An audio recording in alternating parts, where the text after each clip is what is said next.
Mrs. Fulmer, here's the divorce agreement from the safe. On Luna Baxter's 5th wedding anniversary, her secretary, Susanna Mace, handed the divorce papers to her in a Wesleyan restaurant. On the day Simon Fulmer and Luna registered their marriage 5 years ago, Simon, as a gesture of sincerity, drafted and signed a divorce agreement before locking it in a safe. The agreement stipulated that Luna could sign it at any time to end the marriage if Simon was ever unfaithful. Luna swiftly signed the document. She looked at the empty seat across from her, her expression dim. Take the divorce papers to the attorney. Then, book a hotel and prepare the wedding venue in advance. Susanna froze for a moment before she tentatively asked, "Whose name should I write for the bride and groom, Mrs. Fulmer?" "Simon Fulmer and Sophie Sutherland," Luna replied, to which Susanna didn't say another word. Sophie was Simon's first love. Susanna's voice trembled as she continued, "Mrs. Fulmer, how many days from now should the wedding be held?" Luna slowly turned her gaze to the window. The blue fireworks, blazing for an hour, flickered out at last, leaving only a faint line in the sky. Happy 5th anniversary to Simon Fulmer and Luna Baxter. Luna withdrew her gaze and pressed her lips together. The wedding will be in 7 days. Also, book me a flight to Naavi for that same day. Naavi, ma'am. Susanna was stunned for a few seconds, hesitating before advising, "Mrs. Fulmer, perhaps you should reconsider?" On the day of their marriage registration 5 years ago, in addition to the divorce agreement that Simon voluntarily signed, Luna's parents, who resided in Naavi, refused his $1 million wedding gift and had him sign a prenuptial agreement. The agreement stated that if Luna were ever heartbroken by the marriage and returned to her parents' home alone, Simon would be forbidden from stepping into Naavi for the rest of his life. That if that day came, Simon wouldn't even have the chance to beg for reconciliation. "It's fine." Luna shook her head. It would be her birthday in 7 days. She planned to leave Simon, take a flight to Naavi, and arrange for someone to host a wedding for him and Sophie, fulfilling their wishes. After Susanna left, Luna's phone suddenly vibrated. A notification popped up. Simon had used the company's Facebook account to publicly post a photo of the blue fireworks display, tagging her. "Happy 5th anniversary, my love. I will love you forever." Within less than a minute, the post garnered over 1,000 comments. "I'm so envious. I was wondering why Lake City had an hour-long blue fireworks show tonight. It was Mr. Fulmer's surprise for Mrs. Fulmer after all. 5 years of marriage and Mr. Fulmer's declarations of love are still this grand. I heard that after Mr. Fulmer had surgery under general anesthesia last year, he wasn't fully awake yet when he saw Mrs. Fulmer in the recovery room. His groggy first words were, 'You have a sensitive stomach. Did you eat lunch on time?' Even the nurses were moved to tears at that moment." Among the flood of comments, Simon replied to one. "Lulu is my wife. Loving her, spoiling her, and protecting her for a lifetime of peace and happiness is my duty as her husband." Instantly, this reply was met with a wave of envious outcries in the comments. Yet, as the object of all this admiration, Luna impassively stared at the empty seat across from her. Once, there was love between her and Simon. They had never fought in their 7 years together. For 7 years, Simon had given her wealth, status, and love. But a month ago, on the night Simon was away on a business trip, Luna discovered that he had long been unfaithful. That night, Simon sent her a voice message. When she played it, a woman's voice came through the speaker. "I've been back for 6 months. With just a flick of my finger, he's fallen into the palm of my hand. He prepared a blue fireworks show for me tonight. Since I don't like blue, let me give it to you for your anniversary celebration, so that it won't go to waste." At the time, Luna didn't even know who the woman was. That was until 2 weeks ago when Simon walked into a party in the private room with that woman. Simon introduced her, saying she was his distant younger cousin. Sophie's delicate face lit up with a bright smile as she greeted Luna. "Hi. I've been back for over 6 months. I'm finally meeting you, cousin-in-law." The woman's charming and all too familiar voice left Luna in a daze. Later, Luna left early as she couldn't stay. When Simon came home drunk in the middle of the night, Luna received a message from an unknown sender. "It was way too thrilling on the rooftop tonight. I couldn't hold back and left scratch marks all over Mr. X.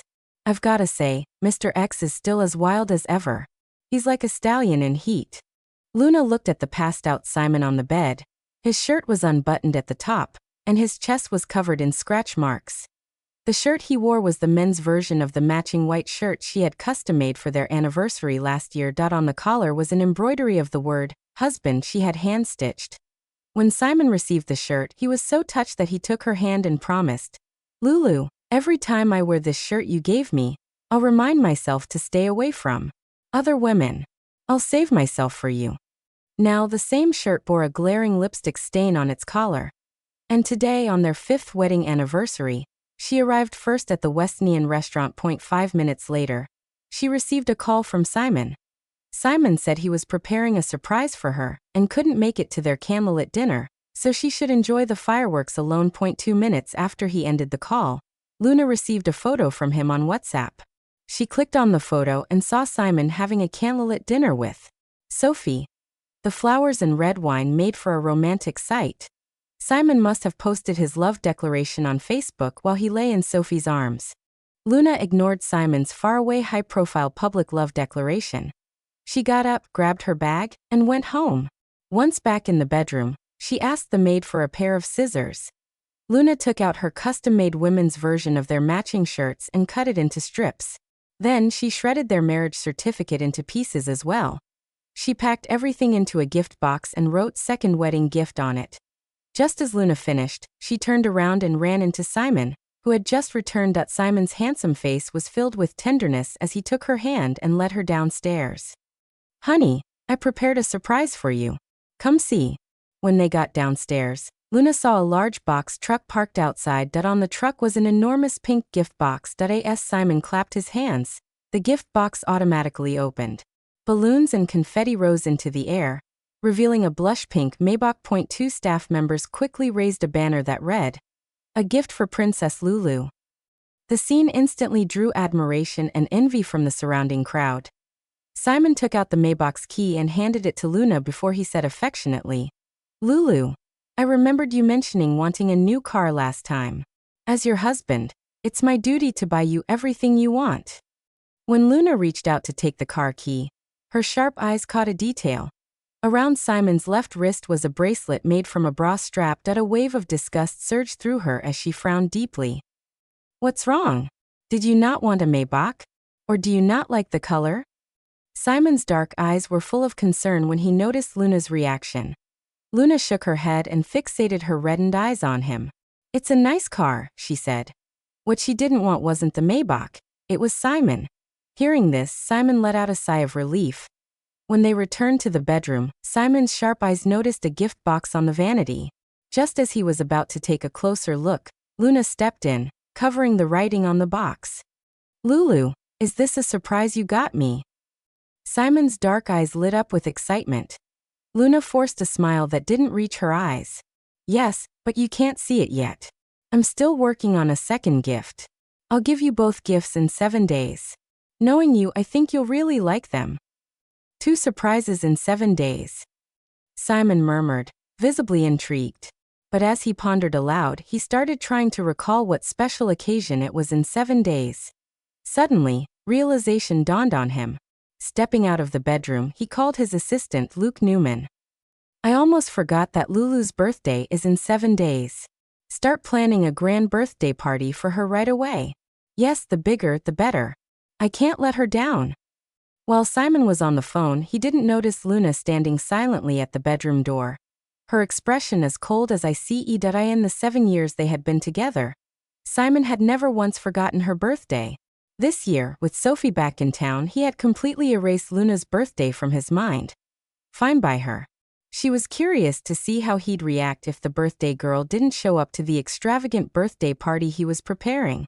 Luna took out her phone and sent a message to Susanna. "Find out where Simon is hosting my birthday party. Book the wedding venue 1 floor above it."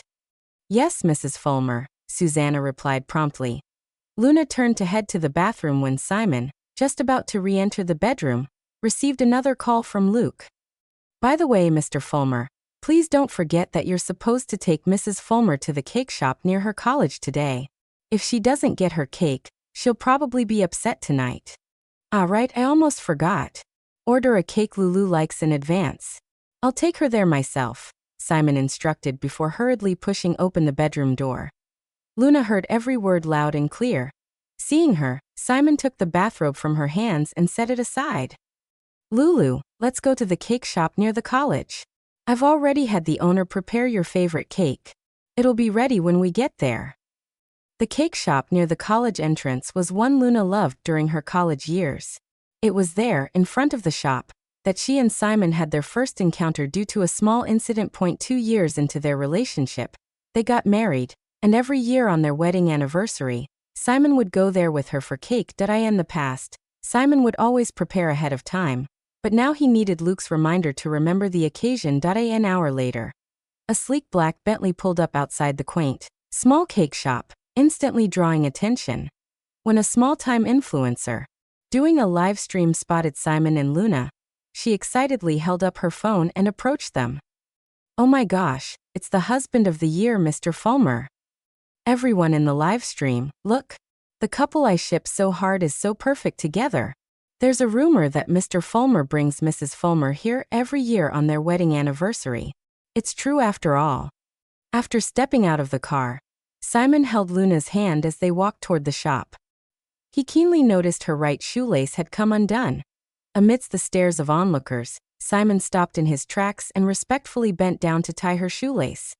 This act made the surrounding female college students envious, and one bold young woman stepped forward to offer her blessings.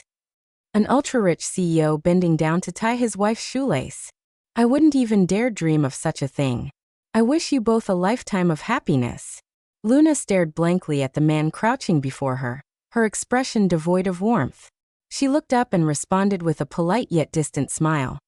Simon held Luna's hand as they entered the cake shop and headed straight to their usual spot by the window. He turned to the shopkeeper behind the counter and asked, "Is the cake ready? The filling should be mango flavored, and the cream should be strawberry flavored. Lulu loves that combination. And make sure it says Happy 5th Wedding Anniversary on top. Here's your freshly made cake." The shopkeeper had a deep impression of the Fulmers. Just earlier, she had told her husband, even though it's past 9, with how close they are, they'll definitely come in to celebrate their anniversary. And sure enough, the Fulmers did come. As the shopkeeper brought the cake over, her kind face glowed with a warm smile. 5 years in, and you are still as devoted to Ms. Baxter as ever, Mr. Fulmer. When are you planning to have a baby? Simon couldn't hold back his smile as he gazed lovingly at Luna. We'll go with the flow. Hopefully we'll have one by the end of the year. Boy or girl, it doesn't matter. I'll love the child as long as Lulu's the mother. Luna lowered her gaze to the cake before her, remaining silent for a few seconds. Ever considerate, Simon began slicing the cake when a man entered the shop. The man informed Simon that another vehicle had scratched his car and told him to check. Simon frowned, his expression darkening. I'll go check it out. Lulu, go ahead and dig in. I'll take care of it quickly and come right back. And order yourself a drink, but nothing cold. You're due for your period in 2 days. His thoughtful words once again drew envious murmurs from the other customers in the shop. Oh my goodness, he even remembers when her period is. Mr. Fulmer really is the perfect man. He's flawless. I can't even imagine how happy I'd be if I were Miss Baxter. The shopkeeper glanced at the quiet Luna and smiled warmly. Miss Baxter, you're truly blessed. It's so rare for a woman to meet a loving and devoted man in her lifetime. Luna forced a bitter smile. Indeed, it's rare. In truth, she hadn't met one either. Not wanting to continue the conversation, Luna turned her head to look out the window. Meanwhile, Simon followed the man out of the shop. The man leaned in close and whispered something to Simon, in which Simon nodded and strode toward a pink G-Class parked beside the Bentley. That pink G-Class looked oddly familiar to Luna. At the last gathering, Sophie had driven up in a pink G-Class, making a grand entrance. The license plate on that car was the same as the one Luna was seeing now. The pink G-Class was said to be a welcome-back gift from Simon, costing nearly $3 million. It was almost the same price as the blush pink Maybach he gifted her today. Simon truly was a master at keeping things balanced. He ensured his ex, also his first love, and his current partner, who was his wife, got equal attention. Luna couldn't see what was happening inside the car. As she looked away, she received a call from a number she didn't know. She answered after hesitating for a moment. A familiar voice came through the receiver. "You've gotten smarter, haven't you, Sophie baby? You even sent someone to get me." Simon's voice was hoarse, dripping with desire and affection. "You got my location from my assistant, huh? I told you I'd come to you once she was asleep." Sophie's voice was delicate and coquettish as she purred. "But I'm upset. Just imagining you spending your anniversary with her, and what you two will do later makes me sick." Guessing Sophie was jealous, Simon chuckled lightly and coaxed her. "Be good. I've already given you every single drop in me. I won't touch her tonight. Besides, didn't we do it 3 rounds 2 hours ago? Are you still not satisfied?" But I want more. Send her home quickly and come to me. You little minx. Follow me in your car later. We'll do it in the car. You're such a bad boy." Soon, the sounds of sticky, intimate kissing came through the line. Luna's hands trembled as she ended the call abruptly. She stared at the cake in front of her. A wave of nausea and revulsion washing over her. It felt as if something was gripping her heart, twisting it until she was breathless, dizzy, and utterly uncomfortable. Gripping the fork, she stabbed at the chocolate plaque that read, "Happy 5th Anniversary." Smashing it to pieces. Simon returned half an hour later. When he noticed Luna had barely touched the cake and saw her pale face, his heart clenched with concern. "You look pale. Are you feeling unwell? I'll take you to a doctor right now." The urgency in his tone was palpable, but Luna turned her head away, refusing to look at that hypocritical face. "I heard something disgusting. I don't feel like eating anymore," Luna snapped. "What did you hear?" Simon's thick brows furrowed, his anxiety apparent. "You wouldn't want to know." Luna's eyes were red. Simon was at a loss. He stood and tried to hold her, but she dodged him. Luna got up and strode out of the cake shop, immediately hailing a cab. She instructed the driver to take her straight home. "Lulu, wait for me." Simon, unable to stop the cab, hurried back to his Bentley and started chasing after it. Luna sat in the back seat, her gaze fixed on the rearview mirror. The scene playing out behind her was almost comical. The Bentley followed the cab closely while the pink G-Class trailed right behind the Bentley. Once they entered the villa area, Luna stepped out of the cab. Simon got out of his car immediately and anxiously grabbed her hand. "Lulu, why are you upset? Is it because I went to deal with the car issue instead of staying to eat cake with you?" Luna tilted her head up, staring directly at him. Simon's handsome face was full of concern and guilt. Yet there wasn't the slightest hint of fear of being caught cheating. "Yeah." Simon sighed upon hearing that. "I'm at fault for handling things poorly. Next time something like this happens, I'll stay with you even if the car gets wrecked." He paused, then gently held Luna's hand and cautiously asked, "Luke called just now. An important client had an accidental fall and is in critical condition. I need to head over. Is it okay if I go, Lulu?" Luna frowned, her sharp instincts catching the flicker of excitement and anticipation hidden in his otherwise helpless expression. Simon sure was eager to rush to his rendezvous. He was even making up a lie about a client's accident. Luna only put on a small smile. Not wanting to waste her energy on exposing him, she simply responded with a calm hum. She walked toward the villa, but when she reached the front door, she didn't go inside. Instead, she turned and headed toward the parking lot. There, she saw the two people passionately embracing and kissing inside the pink G-Class. Inside the car, Sophie's sultry eyes sparkled. "I wore these black stockings just for you. No underwear, of course. After all these years, I know your tastes haven't changed." Simon's dark eyes were filled with unrestrained excitement. His hands eagerly reached under her skirt as his voice turned hoarse. "Are you planning to drain me tonight? I can't wait anymore. Let me put it in first." Sophie stopped his hand. When she saw the frustrated look in Simon's eyes, her red lips curled in a smile. "Let's go somewhere else. You like the lakeside, don't you?" Simon smirked, his Adam's apple bobbing as he replied, "Are we doing something so bold tonight? You're spending tomorrow with me for my birthday, right? Think of this as your reward." Sophie winked playfully. The pink G-Class quickly started and drove out of the underground parking lot. Luna's phone suddenly vibrated. She received a WhatsApp message from Simon. She opened it to find a location pin by the lakeside. Half an hour later, Luna sat in a cab, her eyes fixed on the pink Mercedes G-Class not far away. Simon opened the sunroof, and within a minute, the pink G-Class started rocking rapidly. A crowd began gathering nearby, some stopping to gawk, exclaiming in astonishment, "Wow, making out outdoors. How exciting! TSK, rich people sure know how to have fun lakeside, a G-Class and a beautiful woman. It's going to be one heck of a night." Luna's eyes reddened as she stared at the swaying vehicle. Her entire body felt cold to the bone. Hands trembling, she recorded a 5-minute video afterward. She sent the video to Susanna with a raspy voice note. "Play this during the wedding." Once the message was sent, Luna dialed Maple Morgan, her mother. "Mom, I'll come to Naavi in 7 days to see you and Dad." On the other end of the line, Maple sensed the slight quiver in Luna's voice and immediately frowned. "Is Simon coming with you?" she asked. "I'm coming back alone," Luna replied. "All right, don't be upset," Maple said, her tone grim. She had a rough idea of what had happened, so she reassured her daughter, "I'll pick you up from the airport." Late into the night, Simon returned home noisily, waking the sleeping Luna. Reeking of alcohol, he stumbled over to her, cupping her face in his hands as he began kissing her. Perhaps uneasy over Luna's earlier outburst, he murmured drunkenly, "Darling, I love you so much. You can yell at me, curse me, even hit me, but don't ever leave me, okay? Baby, don't worry. I'll never cheat on you." Luna, on the spacious bed, coldly stared at Simon. Simon had clearly drunk too much last night. He even returned home without wiping the red lipstick marks on his neck, yet the love in his eyes seemed so genuine, without a hint of deceit.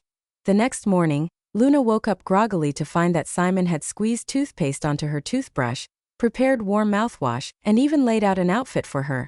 Once Luna was ready, Simon accompanied her downstairs. Simon's phone at the breakfast table buzzed soon. He glanced at the message and then looked at Luna apologetically. "Lulu, I won't be home tonight. There's a gathering." Luna paused mid-bite of her waffle. She knew very well that Simon was planning to spend the evening with Sophie, but she couldn't even muster the energy to expose him. "All right." After Simon left, Luna hailed a cab and quietly followed him. 20 minutes later, Simon drove into a well-maintained residential area. Sophie, dressed in an elegant white Chanel-inspired outfit and a matching scarf, looked stunning and refined. When she spotted Simon's Bentley from a distance, she waved excitedly before running over to get into the car. The two stayed in the car for a while, likely caught up in their intimate activities before Simon drove out of the neighborhood. Half an hour later, the black Bentley stopped in front of a wedding photography studio.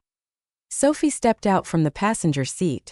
As Simon joined her, she affectionately looped her arm through his, and they walked inside together. The staff member at the entrance greeted them warmly. "Mr. Fulmer and Miss Sutherland, welcome. We've cleared the studio for you. Let me show you the styles of wedding photos we'll be shooting today." Luna sat expressionlessly inside the cab as she watched the scene unfold.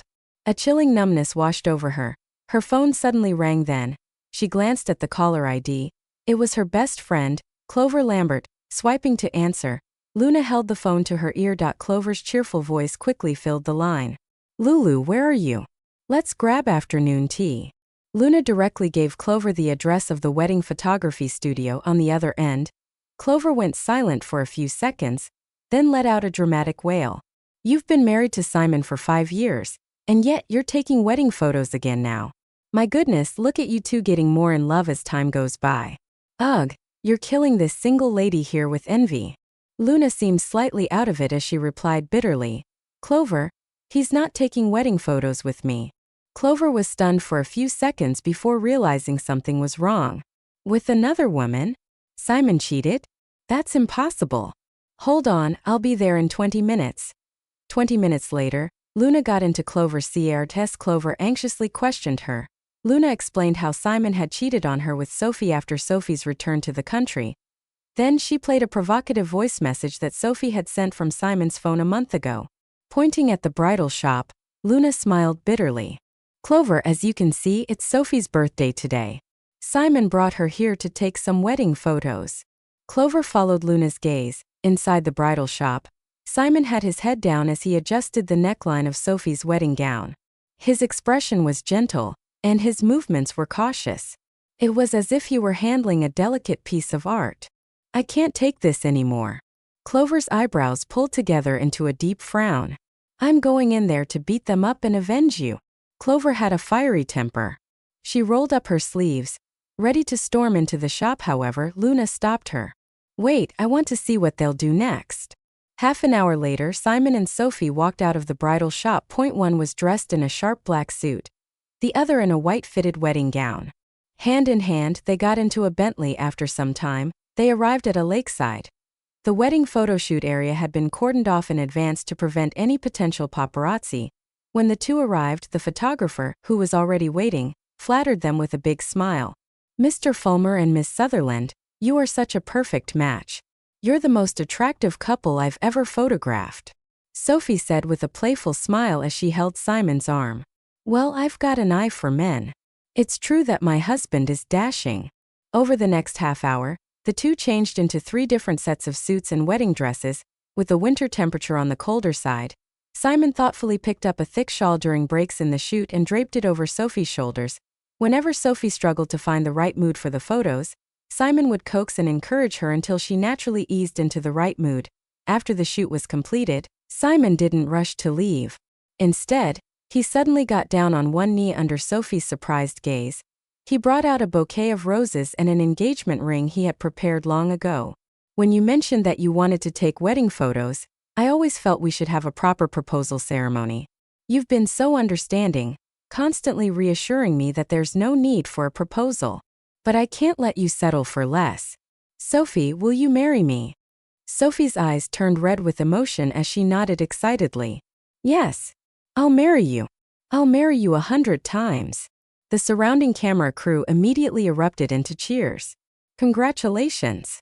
Inside the car, Luna watched the scene unfold with a cold expression, her entire body numb. When Simon proposed to her 5 years ago, he was just as heartfelt. He had worn a sharp black suit, held a bouquet of vibrant roses, and presented her with a meticulously prepared engagement ring. Back then, he even choked up while proposing. Lulu, you're the only woman I'll ever love in this lifetime. There will be no other women in my heart. I beg you, please marry me. I swear, I'll end myself if I ever cheat. Luna let out a bitter laugh until tears started to fall. Suddenly, it turned out everything was a lie. The promises, too, were lies. Even his so-called sincerity was fleeting and ever-changing. Looking at Luna with concern, Clover gently asked, They've left. Should we follow them? Let's go, Luna said, lowering her gaze and slowly turning to look out the window. She wanted to see where Simon and Sophie were heading next. The Bentley pulled up in front of a West Indian restaurant an hour later. The restaurant was located in the most bustling part of the city and had window-side seating that was notoriously difficult to reserve since it wasn't mealtime. There were only a few diners. Each table in the restaurant was separated by screens, providing privacy. It was clear that Simon had taken great precautions. Seeing Simon and Sophie walk into the restaurant, Luna first went to the shop next door and bought a more mature-looking outfit. After donning a mask and a large hat, she slowly made her way into the restaurant. Clover had already taken care of everything by paying to secure the table behind Simon's. As the two of them sat down, a middle-aged couple, guided by a waiter, was seated at Simon's table. The couple appeared to be in their 50s and looked like ordinary people. On closer inspection, however, the middle-aged woman bore a 50% resemblance to Sophie. Don't tell me Simon is meeting Sophie's parents, Clover exclaimed in surprise. Luna remained expressionless as she took out her phone. Finding the perfect angle, she quickly snapped a few photos through the gap in the screen. Her timing was impeccable. She captured the moment Simon handed a black card to Sophie's mother. This scumbag sure knows how to spend big, Clover muttered angrily. Luna's tear-filled eyes lowered slightly as she slowly put down her phone. She recalled how Simon had also presented an unlimited black card to show his sincerity when he met her parents for the first time years ago. But her parents had firmly refused. They didn't want to sell their daughter. Now the same move was being repeated. Let's go, Luna stated. She didn't want to stay there for even one more second. The two made their way down to the first floor. Clover offered to take Luna home, but Luna shook her head. Clover, my mind's a mess right now. I just want to be alone for a while. Hearing that, Clover didn't push further but repeatedly reminded her to stay safe before leaving. After Clover left, Luna wandered the streets alone. The outdoor temperature had dropped to 30.2 degrees F. Luna was wearing only a thin coat. However, the chill on her body was nothing compared to the cold in her heart. She didn't know how long she had been walking when her phone suddenly vibrated. It was a message from Simon. As Luna opened the message, 3 wedding photos immediately appeared on her phone screen. Point 1 showed Sophie leaning against Simon, the two of them looking intimate. The second was of them sharing a sweet kiss in each other's arms. The third captured Simon on one knee, holding a bouquet, while Sophie beamed unreservedly. "Today we took our wedding photos and he publicly proposed to me. I was really touched. He even asked to meet my parents. Aside from getting the marriage certificate, we've gone through all the steps necessary to have a wedding. Who says it's bad to share a man? I can accept it, can you? After all, I'm not the one losing out." Luna stared at Sophie's arrogant words, but she didn't reply. Instead, she forwarded the 3 wedding photos along with the pictures she had taken earlier of Simon's dinner with Sophie's parents to Susanna. She also attached screenshots of all their chat records. "Make sure all of this is revealed on the wedding day," she instructed. After that, Luna slid her phone back into her pocket. She continued walking aimlessly, her steps heavy and lifeless. She didn't notice the out-of-control black car speeding toward her. Bang! Luna didn't have time to get out of the way. She was sent flying nearly 7 feet away. It felt like an eternity before she opened her eyes again. The sharp smell of disinfectant hit her nose, and her vision was filled with the sterile white of a hospital room. Simon, noticing she was awake, hurried to her bedside. His dark eyes were filled with worry and lingering fear. "You're awake. Do you feel uncomfortable anywhere?" he asked, his voice tight with concern. Luna's gaze shifted slowly, finally landing on Simon. Simon's eyes were red as he looked at her with a mix of nervousness and deep sorrow, as though he wished he could have taken her place and been the one injured. Yet all Luna felt was a wave of nausea. The images of Simon and Sophie's intimate wedding photos flashed in her mind, and her stomach churned violently. "Simon, oh Simon," she thought. "Which version of you is the real one? Why aren't you saying anything? Are you in pain?" "I'll get the doctor," Simon blurted out anxiously, turning to leave. But before he could go, Luna grabbed his hand. Her voice was hoarse as she asked, "Why are you here?" Simon was slightly taken aback. When he received the call from the hospital, he had been dining with Sophie's parents. At the time, he was so overcome with fear that he immediately left Sophie's family behind to rush to the hospital. Thankfully, Luna hadn't suffered any major injuries. "I was out having dinner with some clients. There's an important deal I need to follow up on. I came over right away when the hospital informed me about your accident," he explained. Luna's soft eyes narrowed slightly as she stared straight at him.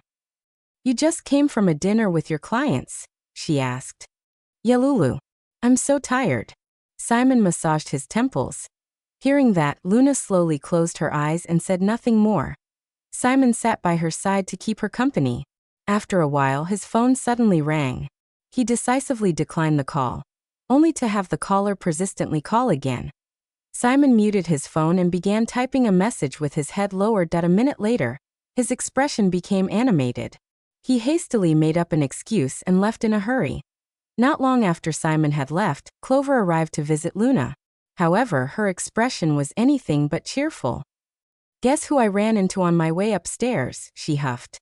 Seeing Clover, Luna sat up slightly and thought for a few seconds before venturing a guess. "Simon." Clover scoffed and put on an expression full of disdain. "The 3rd floor of this hospital is the obstetrics and gynecology department. When I got in the elevator to come up, I saw Simon with Sophie as soon as the doors opened. I felt something was off, so I followed the crowd out of the elevator, only to see Sophie holding a prenatal checkup report. Simon was practically grinning from ear to ear, murmuring about how he's going to be a dad." Luna froze slightly, her gaze lowered thoughtfully. There was not a trace of displeasure on her face. "She's pregnant, huh?" she remarked softly. Clover couldn't help but feel that Luna was acting unlike herself, though she couldn't pinpoint exactly what felt off. She leaned closer to Luna and touched her forehead. "Are you not angry?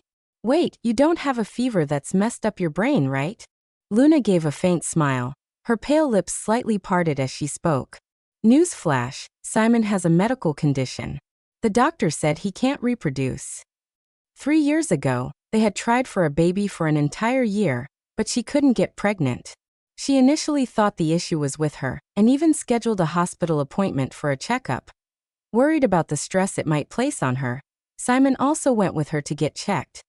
When the results came back, it was revealed that Simon was infertile. Luna couldn't sleep that night. She spent the whole night convincing herself to accept the idea of a childless life. She was fine as long as Simon loved her to protect Simon's ego and career. She had even asked the doctor, Ethan Hilt, to keep Simon's condition a secret, claiming publicly that she needed to fix her health before they could conceive. But now, she felt her 3 years of careful secrecy was utterly foolish after she knew how thrilled Simon was to become a father. Holy shit, now that's what I call news. Clover was so shocked she nearly jumped out of her seat. Rubbing her hands together, she wiggled her eyebrows and suggested, "Lulu, I've got an idea. You're moving to Naavi in 5 days, right?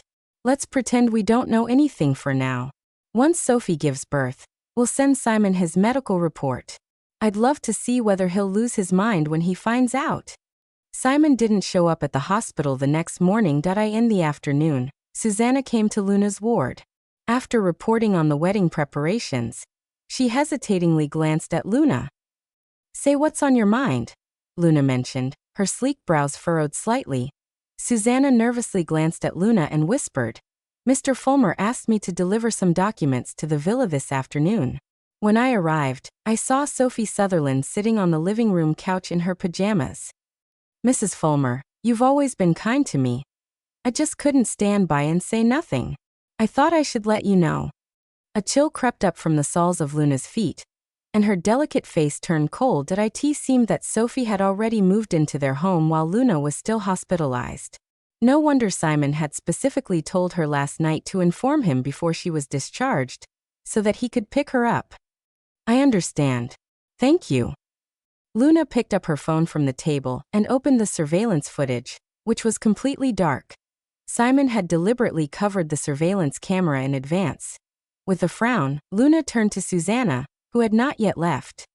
"I'll find a way to get Simon and Sophie out of the villa tonight. Please get someone to reinstall the camera. Make sure it's discreet." "Understood, Mrs. Fulmer," Susanna replied. At 10 p.m., Simon arrived at the hospital.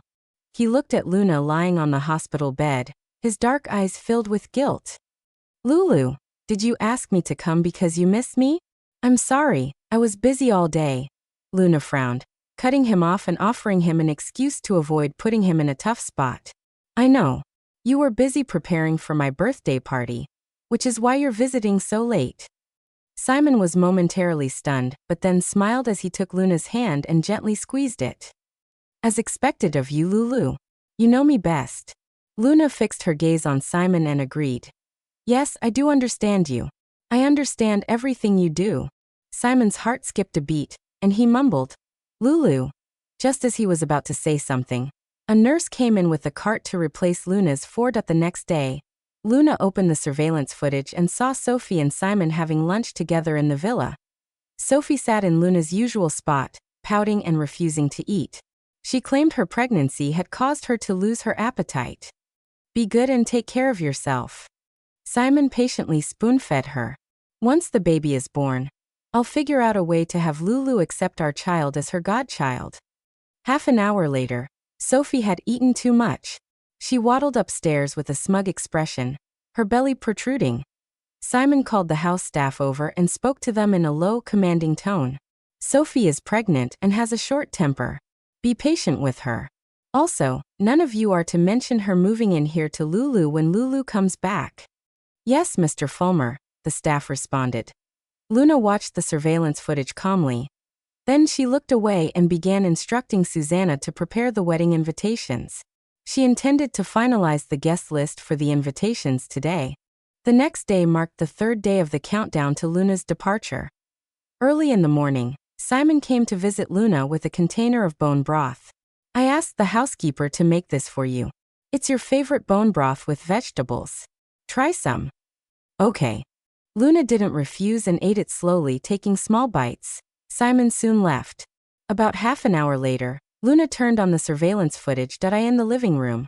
Sophie was throwing a tantrum about wanting to go shopping. It was raining that day, and the roads were slippery. Simon, worried she might fall and hurt the baby, arranged for luxury brands to bring items to the villa for her to choose from. On top of that, he thoughtfully contacted a brand selling maternity and baby products to deliver newborn clothes for Sophie to pick out. That evening, the attorney Luther Lawson visited Luna's hospital room. "Mrs. Fulmer, your divorce agreement with Mr. Fulmer has officially taken effect." "Thank you." Luna looked at the divorce papers and then turned to Susanna, who stood nearby. "Make a copy and place it in the box labeled second wedding gift." 7 years of fate had finally come to an end. It was now the second last day. Early that morning, Simon arrived again, this time with a bouquet of sunflowers and an emerald rosary worth millions. Looking at Luna, who seemed to be recovering well, he had a smile all over his handsome face as he gently put the rosary around her neck. "You'll be discharged tomorrow. I went to a priest last night and asked for this emerald rosary. It's for protection and peace." Luna touched the emerald rosary on her neck, her expression tightening slightly. Last night, Sophie had complained of stomach pain. Worried about her, Simon had taken her to the hospital. Afterward, he had urgently gone to get an amulet for her. The emerald rosary Luna was now wearing had been bought as an afterthought during the same trip. As soon as Simon left, Susanna entered the hospital room. "Mrs. Fulmer, the invitations are ready. Once you board the plane, we'll send out the electronic invitations," she informed. She hesitated briefly before adding, "Mr. Fulmer just spent a hefty sum buying the villa behind yours." Luna frowned slightly and asked, "Isn't that villa usually occupied?" Susanna quietly shook her head and replied cautiously, "Yes, Mrs. Fulmer, but Mr. Fulmer paid a high price and offered the family living there an important contract to persuade them to leave. I also heard that the villa is registered solely under Sophie's name as a gift for her pregnancy." Luna pressed her lips together, her eyes filled with icy coldness. So Simon was preparing a golden cage to hide Sophie and her child. In the evening, through the surveillance footage, Luna saw Sophie reluctantly instructing the maids to pack her belongings and move them into the villa behind theirs. Today was the day before Luna left. Early in the morning, Simon arrived to pick Luna up from the hospital. After they got in the car, Simon gently fastened her seatbelt and said softly, "Lulu, it's your birthday today. I've organized a birthday party for you. It starts at 7 p.m. Remember to invite your close friend." "All right," Luna replied. The black sedan drove into the Villa district. After 4 days, Luna returned to this home once more. Everything was just as it was the day she was admitted to the hospital. Nothing had changed, as if Sophie had never been there. Luna walked into the master bedroom. There was a lipstick on the dressing table. Luna glanced at it casually. It was a used girl in 539. This deliberately left behind lipstick felt like a subtle provocation. Luna didn't stay long in the master bedroom before a maid called her downstairs for lunch. At the dining table, Simon peeled shrimp for Luna and brought them to her mouth. His gestures were intimate and gentle, like how he had fed Sophie 2 days prior. Luna chewed slowly, gazing into Simon's affectionate eyes. Suddenly she asked, if you dreamed that I left you one day, would you be sad?" Simon froze mid-peel, his expression tightening. He grabbed Luna's hand and urged, "Lulu, not only would I be sad, I'd go insane. Please don't leave me." Luna pressed her lips together. She was about to say something else when Simon's phone vibrated on the table. She glanced over and saw that it was a message from Sophie. "I'm bleeding down there. It hurts so much. Could something have happened to the baby?" A flicker of panic crossed Simon's dark eyes. He quickly stood up. "Lulu, there's a minor issue with the birthday party setup. I need to go handle it. I'll pick you up later for the party." As he turned to leave, Luna suddenly grabbed his hand and smiled at him. "Goodbye, Simon." Simon spun around abruptly. His entire body shuddered as he stared at the calm Luna before him. Luna used to have eyes only for him. When had her gaze turned into an empty, desolate coldness? "Lulu, Simon tried to say something, but his phone vibrated again. Without delay, he hurriedly left. Luna returned to the master bedroom then. She took all her documents, threw the emerald rosary into the trash can, and dialed Susanna's number. Simon went to Sophie. I'm heading to the airport now. Once I've boarded, proceed with the plan tonight. Oh, and make sure to invite Sophie to her own wedding. Yes, Mrs. Fulmer. An hour later, Luna arrived at the airport. After passing security, she sent her parents a message informing them she would board in 30 minutes. Then, she opened her chat with Simon. I've prepared 2 surprises for you tonight, she typed. I hope you like them. Simon instantly replied, Lulu, I look forward to your surprises. I'm still overseeing the party setup.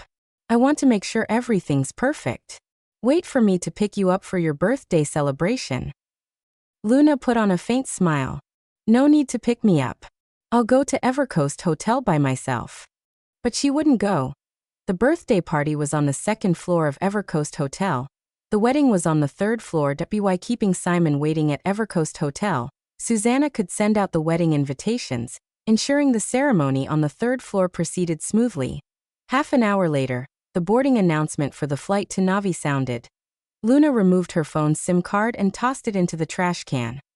Goodbye forever, Simon, she thought to herself. You will never see me again from now on.